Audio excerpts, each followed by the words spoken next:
Okay. Courtney, Jim Carrey's not right, is he? No, he's off. He's really off. Yeah, he's gone. It must be crazy for an actress. You know, you've got your lines down, you're in your part there, and I know people who work with Robin Williams have the same problem. It's a little disconcerting. You're trying to do your thing and stay in character while they're just going nuts. So how do you do that? Well, you just have fun. It's easy. I mean, it's not easy, truthfully. I mean, there was times that I cracked up and just couldn't stop cracking up. But it's easy to react off him if you want to play the straight person, because he does such crazy things. It's not like you have to really, you know, it's okay to, I think, to muffle your laughter. Because, I mean, I'm a human being, but just can't let it come out. And that, I mean, that was a little tough. But at least every take was different. At least it was exciting and, you know, fun. Does he get to this insanity easily? Oh. Or does he have to kind of go like this and then all of a sudden it just comes out? It comes out, yeah. I think it's in him 24 hours a day.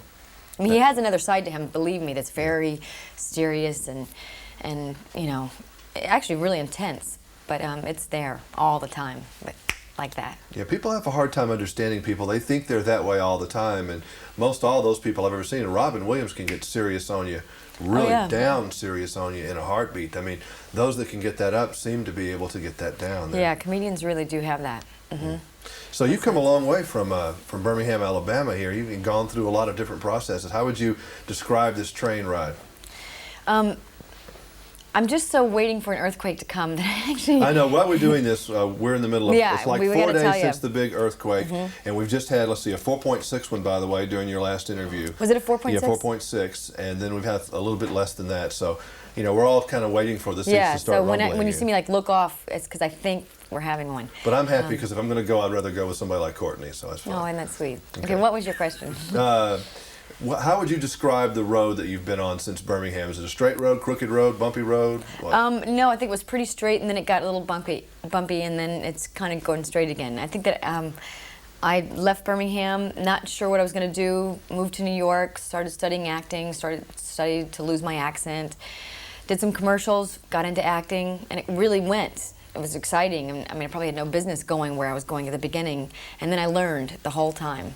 And then, you know, I tried to veer off a little bit from television. It got a little bumpy, and you know, I think it's kind of getting good again. Yeah, I had to get focused. I had to like catch up to what I was doing. Did you ever go through have confidence in what I was doing? Did you ever go through the phase that most people go through? I'm never going to work again. Right after you finish your job. Oh, every day. Yeah. That has to drive you nuts. I mean, that's the insecure part of anything involved with this business, that people don't understand that work for the government, although no jobs seem to be secure anymore because we live in that kind of world, but this is particularly a nutty life. Yeah, I mean, I've a couple of friends that are really, really wonderful actors that work all the time, and they still go through that. I just think that's, I don't think they wonder, can I get a job? That's more, and I don't even wonder that anymore, because there's always some job you can get, some film that you don't want to do, or some, but just finding something that's good. For the bigger actors, that's probably their biggest thing. I just want to find something that'll take me to that next step. And yeah, I know what you mean. I always feel like I can go back to Wetumpka and work on the radio. Oh yeah, I mean, I could but I don't definitely really want to do that, you know. But I know what you're talking about. I could probably news anchor in Birmingham. Yeah. So hey, Pam, better be careful here. You have some animal stories, I think. Now you're in some romantic scene with Ace Ventura, pet detective, in the middle of a menagerie. What was that like, shooting something like that? I'm so petrified of animals that it was the worst scene I had in the movie. It really was. I mean, I love scene with Jim. Is easy. He's a good friend of mine, and that wasn't a hard part. And it's really comical. I mean, the bed is just moving, and this was such a guy's point of view. I said to the guys, "Oh, girls don't want to see that. The bed frame is going. I mean, it's kind of crazy, but." The hard part of it was having all the animals that would just, in between takes, they were all tied down in some way. And tell me about some of the sights. If you looked off the bed in this love scene, what did you see? I tried not to look. I had the covers over my head between every take, but there was probably 50 animals. There were penguins, iguanas, snake. I don't know if there's snakes. I really probably would have quit. But there were monkeys, squirrels. I mean, every animal in the zoo that was small. Do they ever get loose? Yeah, like we'd be in the middle of a take, and someone would, you know, a squirrel would fight with a penguin or something, and they would start flying, and then everybody would fly, and that freaked me out. I really don't like any. I'm one of those people who don't like things flying around me or touching me, so that wasn't a good scene for me. I don't know why I'm in a pet detective. So you probably wouldn't have done the scine with Jim where he holds out his arms and has all the animals. I would have read the script and I saw that, and I would have said, I can't do this. I really could. I wouldn't have done it. I had to do a scene with the monkey, and the monkey just kind of stood on a little dresser And I had to look at him and go, "You like him, don't you?" Talking about Jim. And the monkey just kind of moved a little bit, and I said, my whole body started to shake, and they had to cut the scene. I just don't like animals that much. I mean, I love them. I mean, animal rights people, I love them. I just don't. Yeah, having that many animals in the same room with you is a little different. That's not. Yeah, but this was just a little monkey. But, you know, I've had a bad experience with a couple different, you know, types of animals, like monkeys. What about your childhood allowed you to come out here and be in such a crazy business? Well, what allowed me to do that? I'm the youngest of four. My family's very gregarious, and I was actually the shyest person in my family, which is interesting. But I don't know, just kind of having support from my family, and they're kind of. Were you always trying to get attention when you were little, over the three other people who were older than you? No, when you're the youngest, you don't have to try as hard, because you're so young that, oh, isn't she cute, you know?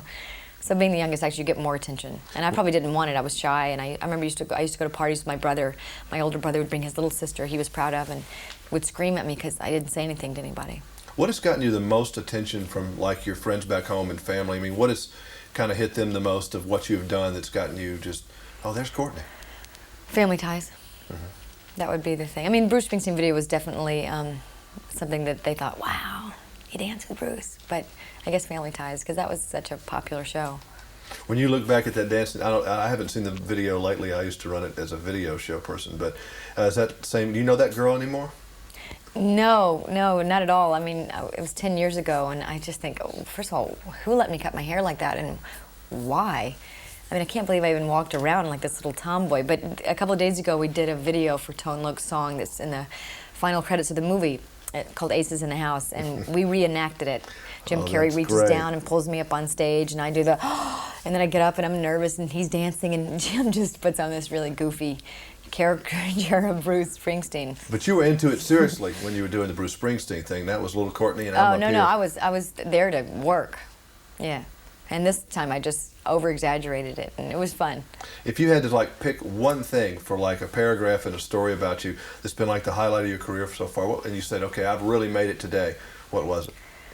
Okay, for that day I could probably say that, because otherwise I don't feel like I've quite made it where I want to make it yet. But I mean, like a particular circumstance. Okay, there's two things that made me. I read with Nick Nolte. Now I did feel something then. I read with Nick Nolte for a movie, and it was just so great because I love him so much. And I was put on tape with Robert De Niro, and he actually said to me in the scene, "I love you." And I broke character for a minute and went, "I love you too," and I just couldn't believe it. I know it's almost like an out-of-body out-of-body experience. Yeah, with you with I said, people. I can't believe he's actually saying this to me, although it was written down on a piece of paper. But I didn't get the job. Needless to say, I think I just broke too far. I mean, when I was with Sean Connery doing an interview the first time, I kind of took an out-of-body. I said, "I'm really here with James Bond. This is so great." Then I had to go back into, being cool. Like, oh, this doesn't bother me at all. But I mean, I was freaking. Yeah, those are the couple times that you just go, "Wow, this is really great what we do for a living."